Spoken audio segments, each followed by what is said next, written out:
All right.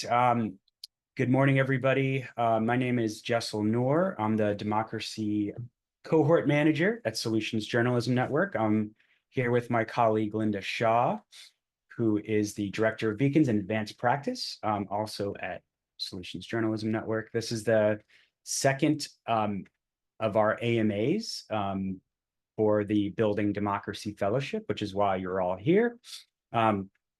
This is a really exciting opportunity to support newsrooms doing deep work, looking at not only what government is, where it's failing or what it's getting wrong, but also where it's succeeding and what lessons that holds for communities across the United States. And we know you have a lot of, we know you're here because you have questions. So we'll give everyone a chance to share. If you prefer to put your questions in the chat, that's totally fine. Or you can raise your hand or come off mic. I'll just go over some important things and some frequent questions we've gotten, and hopefully that helps. And just to give you some background about why we're doing this, and then in a few minutes we'll open it up for questions. As you should be aware, the application deadline is end of day, July 31st. So that's coming up pretty fast. The fellowship will launch in September of this year and meet roughly every 2 weeks between September and June. We will break for the November elections and for holidays, and only US-based newsrooms are eligible to apply. Those are some of the big things that you should all be aware of. And essentially, we want to support newsrooms that are covering policy through a solutions lens, beyond what's failing, by looking at what's working and why. We really view this kind of reporting, solutions journalism, as accountability reporting, by not just exposing what's wrong, but by showing how things work and what's working and how we know. And that's sort of the basic tenets of solutions journalism. It is rigorous reporting. We're not looking for puff pieces, and we're not looking to support newsrooms that want to just do puff pieces or profiles of change makers, but really like deep reporting on policies and their human impact, and where they're working, where they're not working, really focused on evidence, limitations, and insight. And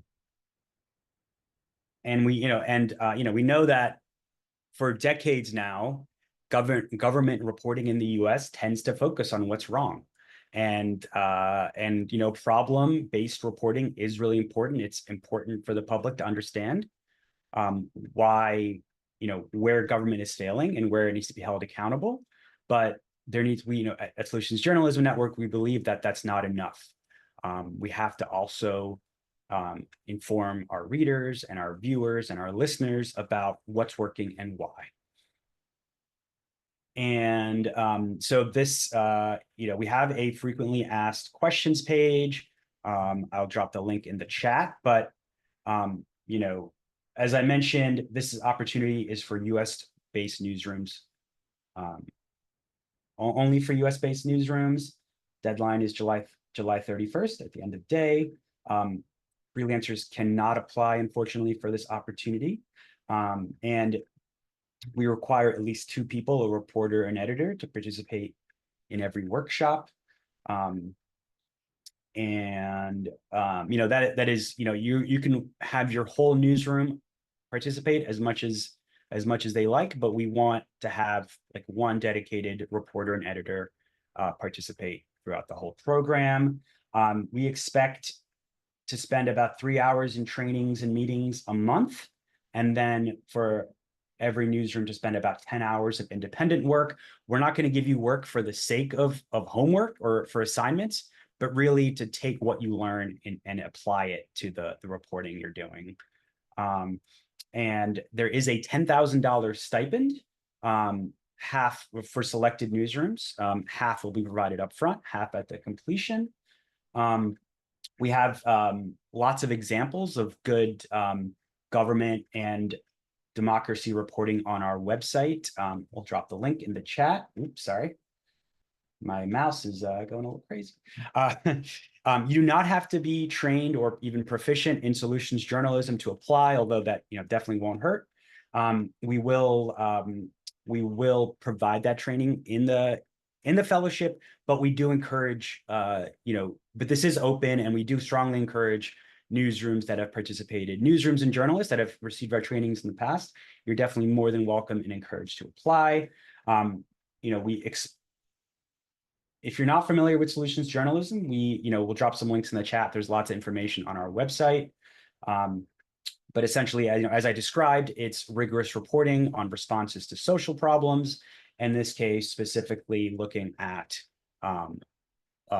reporting on where there's solutions emerging to social problems that government is addressing. And my email is just jessel@solutionsjournalism.org. If there's any questions or follow-ups you have, you'll get that in the follow-up email as well, but feel free to reach out if you have additional questions. Linda, do you want to add anything at this point? No, I think you've covered it. We probably should, I know, as you said at the top, I'm sure folks are here because they might have some questions, and I'm happy to help field those for you, Jessel.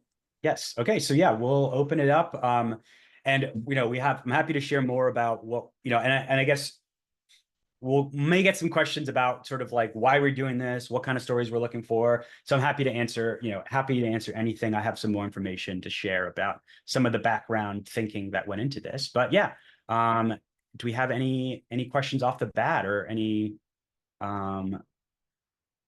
questions, concerns, comments? The application should be pretty straightforward, but if you have questions about that, happy to walk you through any of that.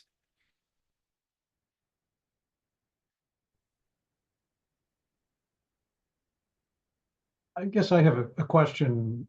One of the questions on the form asks for 2 examples of things you're planning to work on, and or that you might work on. And I guess I'm trying to figure out whether the focus for this particular application should be on a single topic, or whether 2, 3, 4 topics is appropriate for it. We've just started a fairly long-range project, which I think is kind of right down your alley. And I know there's a bunch of others that we could do, but I don't want to claim that we're going to boil the ocean in this. So a little bit more guidance about how much is enough would be helpful. Great question, and we've gotten that question a few times. I will note that the maximum word count on each answer is 500 words. So we don't want you to spend too much time, writing and thinking this out. We want to get a general sense of what you're thinking about. And the responses you give will not be set in stone. We actually, several of our sessions will be focused on helping brainstorm and develop ideas you may have or you might find interesting. We'll be inviting speakers that will talk about some important trends happening across the country with government accountability and examples of what's working. So, I would say, yeah, you have 500 words. You can keep it general, but we just want to get a general, a rough sense of what you're thinking about, what excites you. Are there particular stories you're developing, or beats or series that you're investigating that might be relevant to this? But we want you to really spend no more than like an hour on this application. So we don't want you to like put in a full reported story, or like a full pitch you might submit to to an editor. Just a general overview, just for us to get a sense of what you're thinking. All right, that helps. Thank you much. And great. I would just add, Bill, that to your point of starting to dig, whether it can be one topic or more topics, it certainly can be either. And you should tailor this to what your newsroom is doing. There's certainly a lot of room to do more than one solutions focused story on a single topic. So if that's the direction you're going, that's just fine. It's fine to do it on more than one as well. So either way. can That's work. good. Thank you. I see Shaylin's hand up. I hope I'm saying your name right. Yeah, you are. Thanks, Jessel, right? Yes. Cool. Okay, so hi everyone. I'm Shaylin Martos from YR Media. We're a youth media education nonprofit in Oakland, and we also are a multimedia outlet. So our participants are between the ages of 14 and 24, and all of them are either part-time or freelance contributors. So my question is, would I, if awarded, have the ability to work with more than one reporter? Because I keep seeing one editor, one reporter. But I know that multiple of the participants are going to want to take part in this. Yeah, great question. Yeah, so we basically, for consistency, we want you to try to have one reporter and one editor that are like that are there consistently throughout the fellowship. That will really, really be learning and absorbing the information and can share with the rest of the newsroom. But that being said, there's no limit on how many people participate. You can have, in some of our, and that's the same if you participated in our previous fellowships. That's really the minimum we ask you to commit to. But if there's like, but if you have like 5 reporters that are really interested, they're welcome to take it. If there's maybe on one specific training, your entire newsroom wants to be there, that's totally fine as well. But just for consistency, because it's important for us to develop relationships with with the core reporters and editors that are going to be part of this. That's just for consistency's sake, to help us build relationships, to help you better. But that is the bare minimum. Anything on top of that is fine with us. Thank you very much. I see Deb's hand raised. Hi there. Thank you guys for doing this. I appreciate it. So I am not a reporter, but I started and own newspapers, local community newspapers. And we use freelance reporters because you can't financially afford to get real investigative reporters anymore. My thing is like, so we cover things as they arise, and you kind of never know what that's going to be. But some of the things that we're continuing to write about, and I'm trying so desperately to be able to cover these things. But again, it's just me and my husband and my daughter part-time that put out these weekly mailed and printed newspapers, totally supported by advertising every week. I used to cover 5 towns in a central southern New Hampshire, which is really considered part of Metro Boston. I had to lose 2 of them, that ended up making me lose 3 towns. But things like water, we have a lot of, I guess, like dark water. We have a lot of PFOAs, POAs in our contamination drinking water, that people cannot drink their water. They're being bottled. Water is being distributed. And I guess people don't think about that in pretty little New Hampshire. They think about nice, clean mountain airs. And meanwhile, the state is suffering from contamination. So is that part of it? Like stories like that? The fact that we fight government constantly, and the fact that I've been arrested for speaking up and against things. I had to actually get the Institute of Free Speech up here to defend my right to speak. It's really, really challenging fighting local government. You think federal government's bad? Local government is worse because they put the local police after you. They basically blackball you from everything. If you have children in school, they come after you. I've seen people have to move out of town because of them standing up for what is right. So are these the kinds of stories you're looking for? And would that mean that I would be able to apply, or is what I'm doing totally different than what you're looking for? Yeah, that's a great question. I would say, if you feel like you meet the requirements, by all means apply. I will say that solutions journalism doesn't always go hand in hand with breaking news. It's more, it's sort of better suited for, what is, if there is a breaking story, like you talked about water contamination, it's not necessarily would be part of the breaking news cycle, but that's a story you could do in the weeks or months afterwards by looking at, this thing happened and how is the government responding? Are they, what is the plan they put in place? And then, things like 6 months down the line, is there evidence the government's response is effective? 1 year down the line, is the government's response effective? What is, has there been progress being made? Or taking a look at how other communities are responding to similar problems and seeing whether there's insight that is being applied in your community. So I would say, it seems like it would, it seems like, if that would work for your newspaper, then, by all means apply. And if you want to shoot me an email, if you have more specific questions, I would say, by all means do so.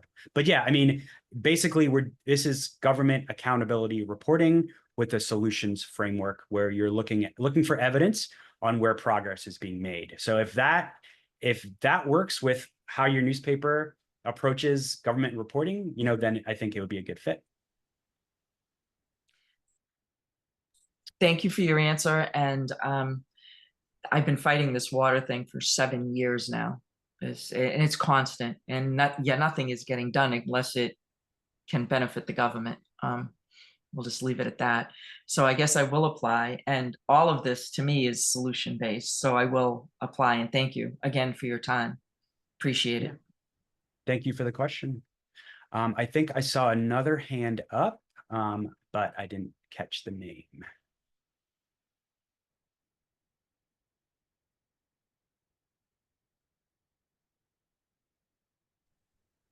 I have a question, if it's okay for me to jump in. Sure. And I apologize if you've kind of already worded this. But I guess I know that I've recognized that we don't have to necessarily have the solution piece of it identified yet, as we will be working with you folks on that. How would you though suggest we write it in a what's the best way to make sure it's a strong proposal that has yet to identify the solution? Because we have kind of a sense of where our topic, where that solution is, and we can kind of guess at it, I guess, and just kind of, but what would you suggest in terms of making sure it's a strong proposal, but recognizing that the solution might come later? Great question. I would say we want to know that you are, that you have your ear to the ground and you're listening to your community's concerns and are trying to respond to those concerns. And yeah, by all means, you do not have to have a solution identified, but we want to know that you are interested and excited to go beyond the traditional problem frame stories and provide your audience with more than just describing the problem, but also helping them learn what's working in your community and what's working elsewhere.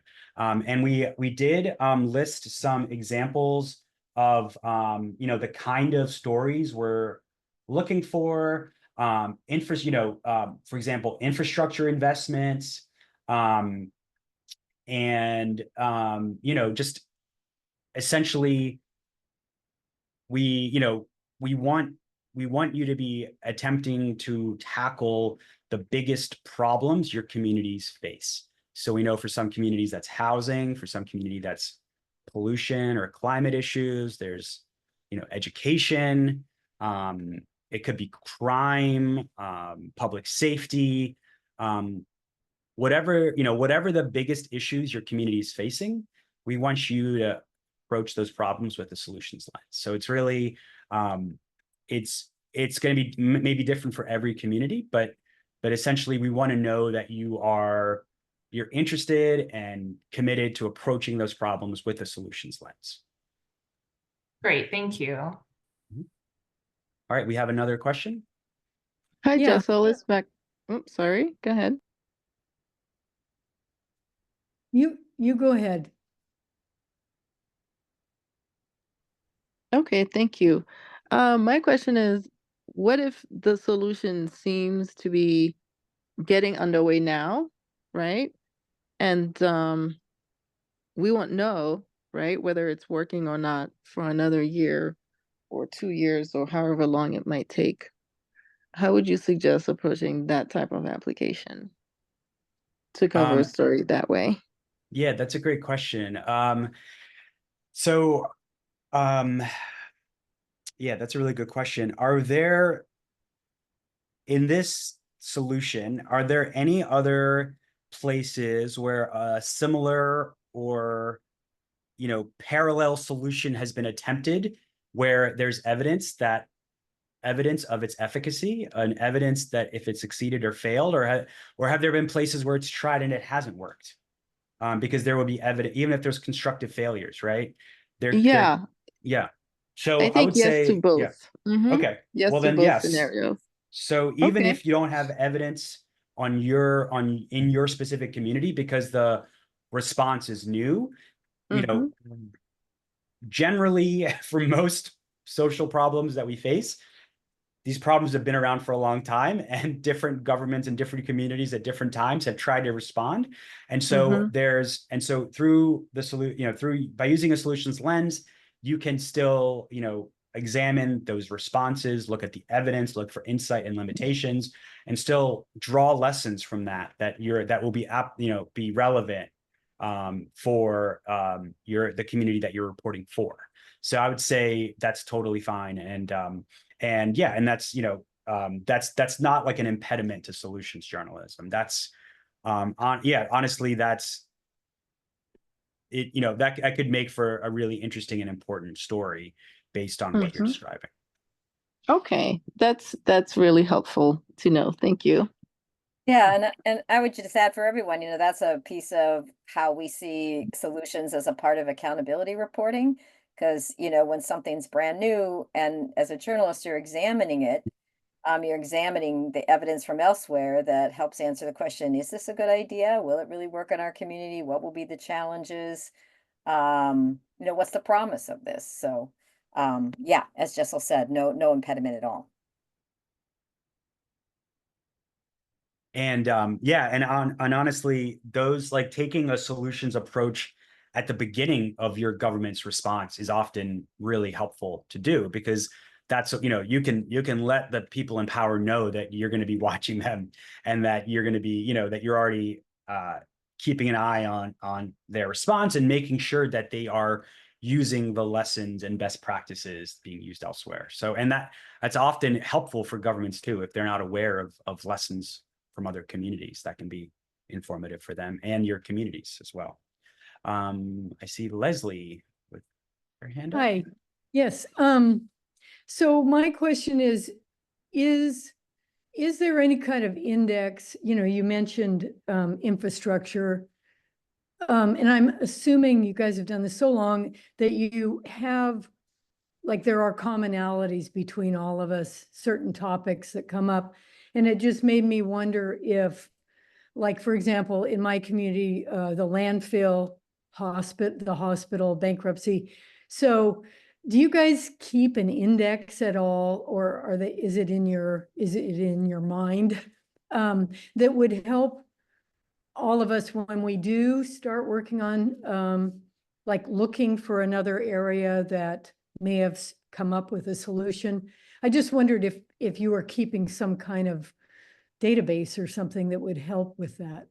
Yes. So we have the solution story tracker, which has over 16,000 solution stories from all over the world, all over the US, based on, that tracks that exact thing which you described, where, so this is all solutions reporting that illuminates both problems and evidence-based responses to them. So, when so along with working at Solutions Journalism Network, I'm also a journalist and a reporter.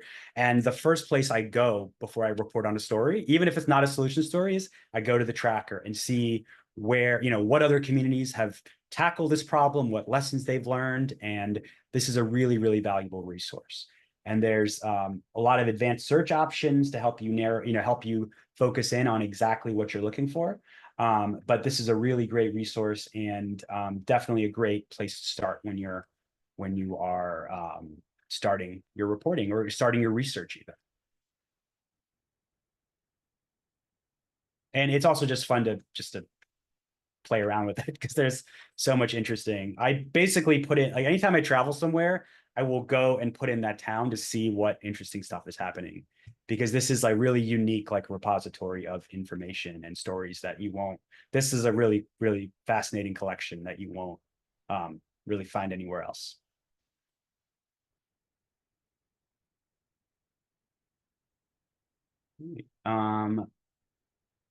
All right. Well, do we have any more questions? Any other questions that have come up? Just one And I'll- last question. Oh, sure.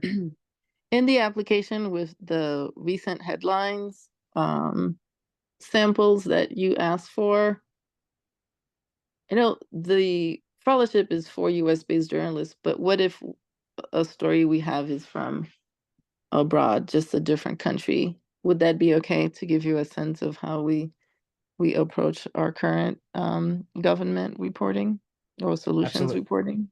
Yeah, Great. absolutely. That's Okay, thanks. That would be really interesting. Yeah.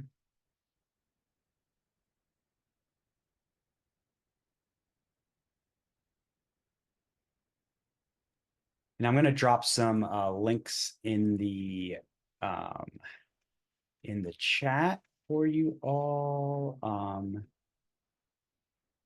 This is our democracy initiative page. So I put the story tracker link, the democracy initiative page, which has some collections of the recent work we're doing.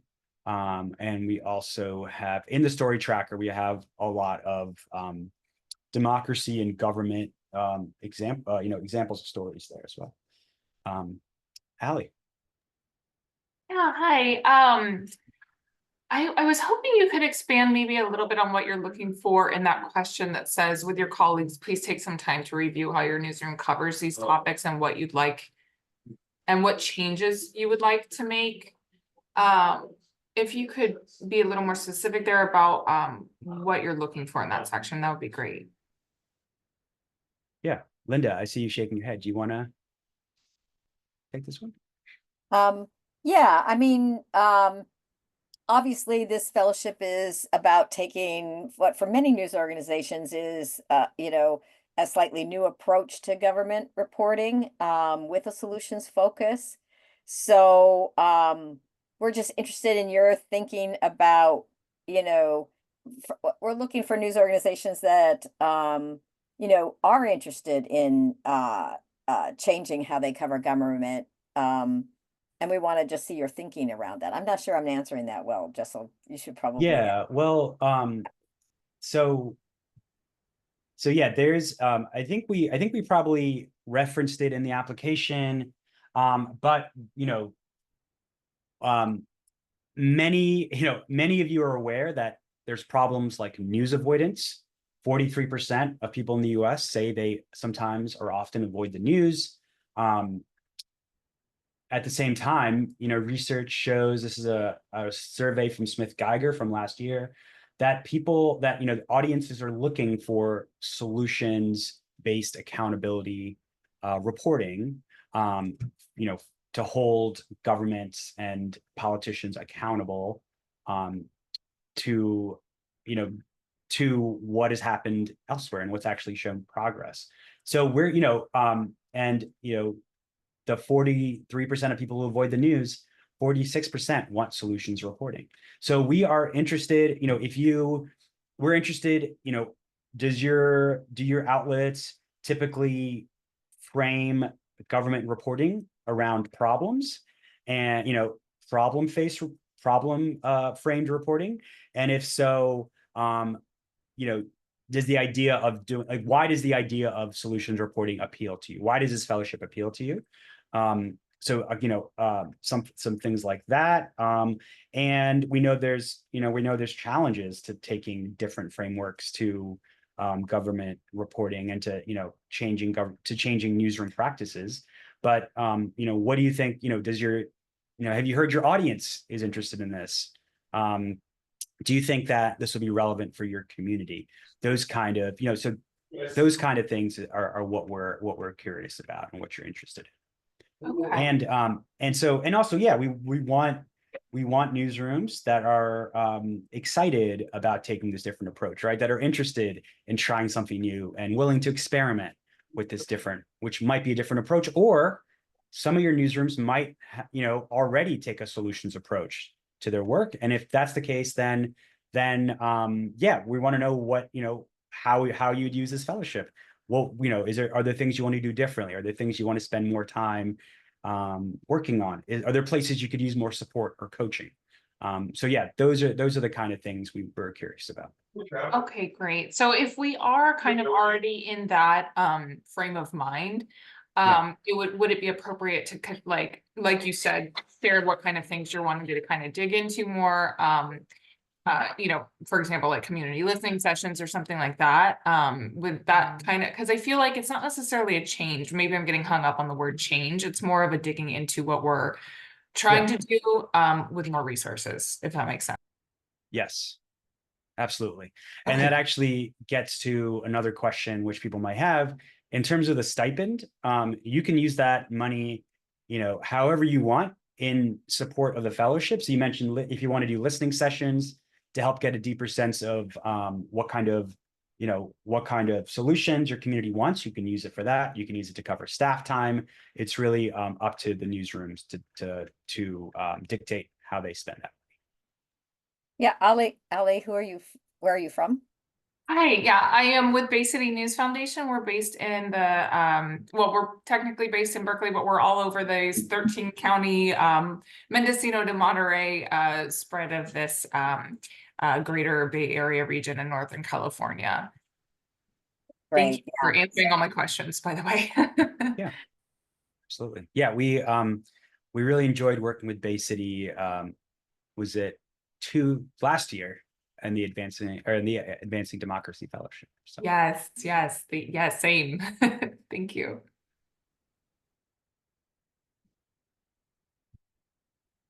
All right, Deb, I see your hand up. I'm just going to ask a second question because I'm having a hard time understanding something. Y'all talk about solutions. Now, I've been doing a paper now for 25 years. No funding from anybody, just advertiser support and public support. So I want to know, when you say solutions, newspapers are supposed to just educate and inform and engage a community. At least that's our philosophy and has been my philosophy and what I've understood what a newspaper is supposed to do. So when you create solutions, are you expecting the paper to come up with the solutions for how things should be? No, we're not. Because that's what I'm reading here, and it's yeah, right. So that is a common that's like a common misconception about solutions journalism. We're not asking you to come up with the solutions.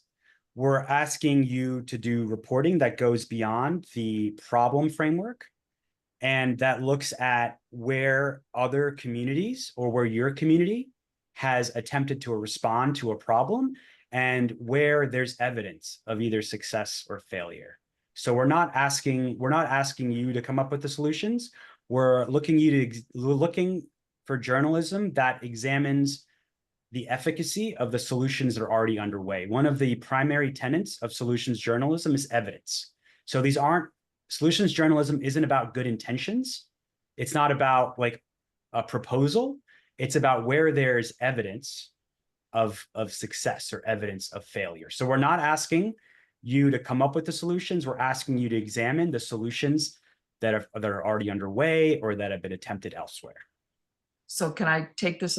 I don't want to take up too many people's times. I feel terrible, but so technically you're kind of handpicking solutions that you feel. So then all of this becomes opinionated as opposed to fact-based. I mean, if I don't pick every solution that's out there and I only push forward 5 solutions that I liked, then I am driving it. I mean, I thought newspapers were not supposed to create news or put their own opinion in there. You know, I can't say that little Joey's a genius. I can say little Joey's not a genius, but I can say that his teacher said he was a genius. My opinion should not matter. What should Yeah, so matter we're is not what's there. So talking maybe I'm about, understanding this yeah, totally yeah, yeah. crazy. So is it opinion when you choose on the problem focused stories you report on? But I don't. I report on what is facts Yeah. only, So and that's there's no exactly what, interpretation yeah. So whatsoever. that's what solutions journalism is. It's, you're not inserting your opinion, you're looking at evidence. You're not just looking at intention. So it actually often can be more rigorous than, you know, traditional reporting, because you're not just, you know, in traditional reporting, you often are just asking how people feel about things. That's not what solutions journalism is. You're looking for evidence, and there's different kinds of quantitative and qualitative evidence that you know, journalists can use. But so it's actually more rigorous than traditional problem-based reporting in many ways. And I'm happy to I send you still some more really resources don't on it. understand this, and I don't want to monopolize Yeah, anyone's time. no, Deb, we can send you some resources to help you understand this. This I is a mean- really common question when people are starting out with solutions journalism, and certainly can talk to you more offline about to help you understand what we're really talking I about. did send you a link to one of my newspapers. If you guys could just look at it and tell me if what I'm doing is what you're saying, or what I'm doing is way off base. Do you know what I'm I saying? mean, yeah, we'll definitely do that. I mean, solutions journalism is really just part of the way I think about it is, you know, journalists have an accountability role in making sure, you know, that the public understands and knows about the problems that communities face. So they're We don't educating and trust- engaging. Okay. Educating and engaging. And we know that, you know, left by themselves, public agencies and governments aren't necessarily going to talk about those things, right? Or inform the public about those things. That's our accountability role. Solutions journalism, again, is about taking that one step further. And, you know, why after uncovering the problem will we stop reporting on how government is trying to solve it? You know, we really need to hold government accountable on how they're trying to solve those problems too.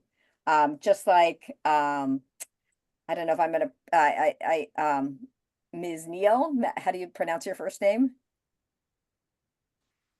Are you still here? You know, talked about earlier with the government trying a new response and just tracking that closely, looking at the evidence from other places. It's still in a very, anyway, I shouldn't belabor this because we can send you some resources that will help. But it's really, really looking deeply and examining what's happening, not your opinion. Okay. Because government won't engage with me. I have to 91A to get any information, which is right to know. I have to constantly 91A, and now they're making state changes that I have to pay for all my 91As, which is absolutely. Got it. Well, we're happy to, Yeah, we'll talk happy to- offline. This yeah, is happy to very talk more. interesting to me. Maybe it's a different perspective, and I don't know, but yeah, thank you. Leslie, you have a question?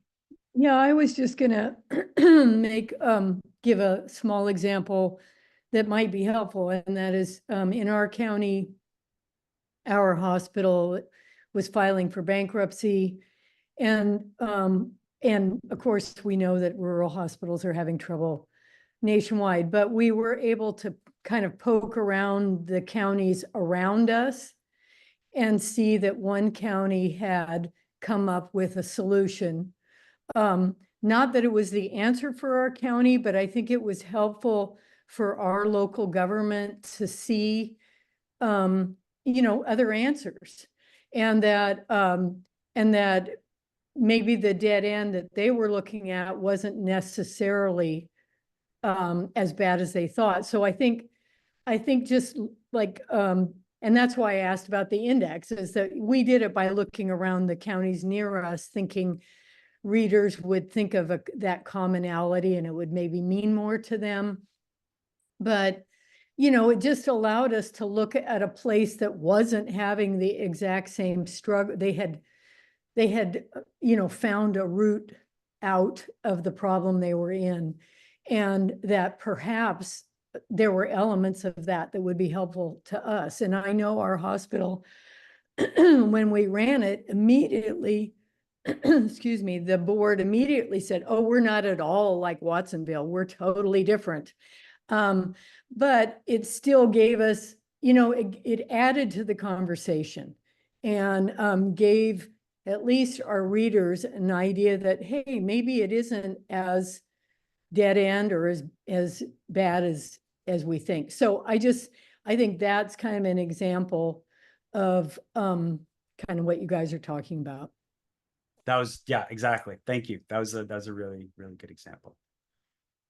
And another quick note to mention here is that as part of this fellowship, we will have some, Leslie, this might be interesting to you, some data support from folks who are really experts in data, where to find it and how to use it. So that might help too with when you're looking for what's happening elsewhere that you might want to report on. Yeah, and I mentioned the stories tracker, 16,000 stories there.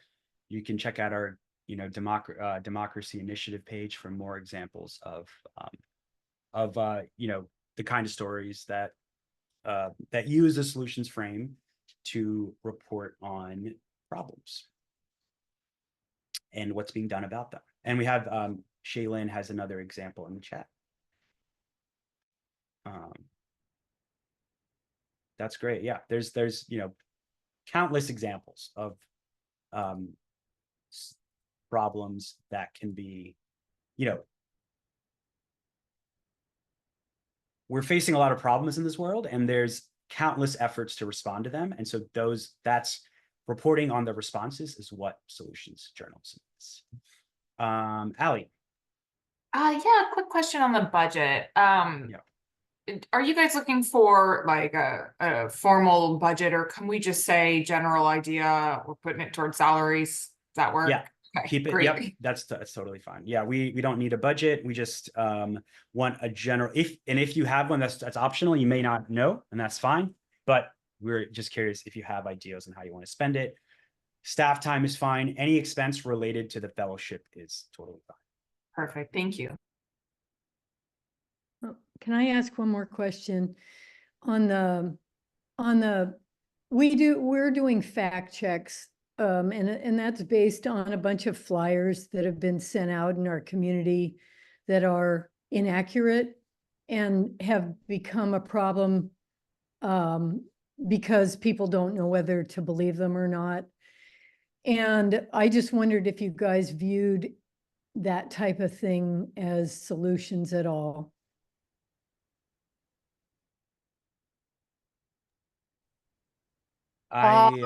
Yeah. Fact checking, probably not. I mean, it sounds really important and you should definitely do it. And, we always say about solutions journalism, it's something to add to your coverage. It's not, it's not like you shouldn't. There aren't many other types of journalism that you need to be doing as well. But, solutions journalism is about reporting on a response that has evidence or, there's some evidence of effectiveness. And this sounds like really important work to debunk and give people information about, give them the facts about what's right. It doesn't strike me that that's solutions journalism per se, Leslie, but tell me more if you're thinking about it as solutions journalism.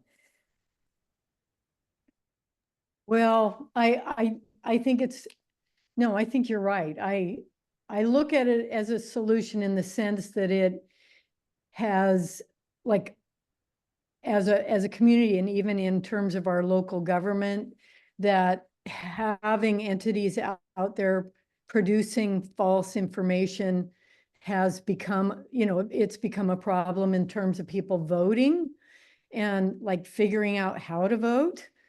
And so I view it as a solution in itself to that, but you're right, it isn't taking an example from somewhere else and figuring out how it fits in your community. So I get Right, you. because solutions journalism is not about what the newspaper is doing to solve, a news organization is doing to solve problems. But you could maybe find a solutions angle to that. What have other communities done when this has occurred? Has there been any successful efforts in trying to prevent this kind of, it sounds like misinformation from occurring, or to combat misinformation?